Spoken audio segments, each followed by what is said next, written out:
আমি সবার ফার্স্টে প্যানের মধ্যে অলিভ অয়েল দিয়ে দিয়েছি। যেহেতু আমার হেলদি রেসিপি রান্না করছি, অলিভ অয়েল ইউজ করবো। তার সাথে সরিষা, সাদা সরিষা কিছু দিয়ে দেবো ফোড়ন হিসেবে। এই একটু হালকা হিট দিবা তোমরা, কেননা সরিষাটা দেওয়ার পরে ফুটতে শুরু করে, সেই জন্য হালকা হিট দিয়ে দিবা। এরপরে যেটা করবো সেটা হলো,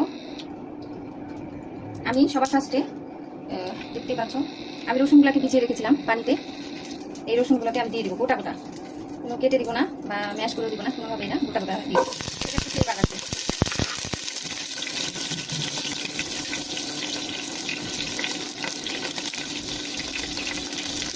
রান্নার এই পর্যায়ে দিয়ে দিচ্ছি কাঁচামরিচ। কাঁচামরিচ তোমরা যেরকম খাও ঝাল সেই অনুযায়ী দিয়ে আমি 3টা দিচ্ছি। এখন একটু নাড়াচাড়া করবো ইনশাআল্লাহ। দর্শক বন্ধুরা, এই যে আমি তেলটার মধ্যে তোমার গার্লিকটাকে দিয়ে দিলাম গোটা গোটা রসুনটা, এটা কিন্তু স্মেলটা তেলের মধ্যেই চলে যাবে এবং অ্যাড হয়ে যাবে। তারপরে গ্রিন চিলিগুলোরও স্মেলটা তেলের মধ্যে অ্যাড হয়ে যাবে। তোমরা চাইলে এটাকে উঠিয়েও ফেলতে পারো, আবার রেখেও দিতে পারো, সমস্যা নেই, শুধু ফ্লেভারের জন্য।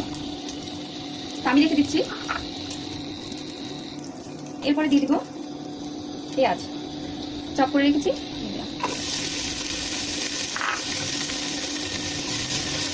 নাড়াচাড়া করে নিচ্ছি, টস করে নিচ্ছি, কিছুক্ষণ হবে টস। এই পর্যায়ে দিয়ে দিচ্ছি একটু হলুদ, কালারি বেশি দিব না, যেহেতু ভেজিটেবল।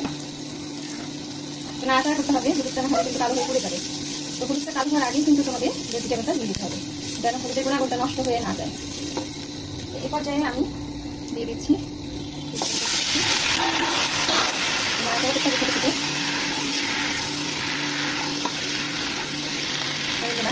আমি কিছুক্ষণ এভাবে করে নিয়েছি, তোমরা তাদের যেভাবে কিছু করে নিতে পারো, অসুবিধা নেই। একটু কিছুক্ষণ আমরা ওয়েট করবো। এই পর্যায়ে দিয়ে দিচ্ছি বাসায় তৈরি করা আমার একটি মশলা রেসিপি।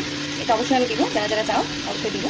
আর এটা আমি একটু যে কোনো ভেজিটেবল হোক, যে কোনো কারি হোক, ফিশ কারি হোক, মিট কারি হোক, সব কিছুতে ব্যবহার করে অল্প পরিমাণে।